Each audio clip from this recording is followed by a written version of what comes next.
বাংলাদেশে গত কয়েক মাসে বেশ কিছু উল্লেখযোগ্য সংখ্যক রয়ের এজেন্ট ঢুকেছে, এসে এরা ডিজিএফ এর সাথে মিটিং করেছে, এনএসএ এর সাথে মিটিং করার চেষ্টা করেছে, তাদেরকে পার্সুয়েট করার চেষ্টা করেছে, এবং লাকিলি আমাদের এজেন্সি গুলা এদের সাথে কোন রকমের কোঅপারেশনে যায় নাই।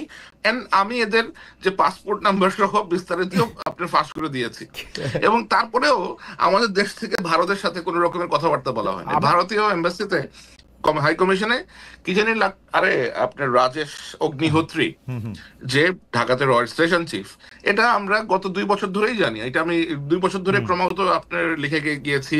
এই লোক লাস্ট ইলেকশনের সময় আপনি বিভিন্ন রকমের প্রভাব রেখেছে, এর সাথে মিট করতে চায়, ওর সাথে মিট করতে চায়, তার বাসায় পলিটিক্যাল পার্টি লিডারদেরকে নিয়ে আসে, বাট স্টিল বাংলাদেশ এখনো এই লোকটাকে রেখে দিয়েছে ঢাকাতে। সে এখনো ঢাকাতেই আছে।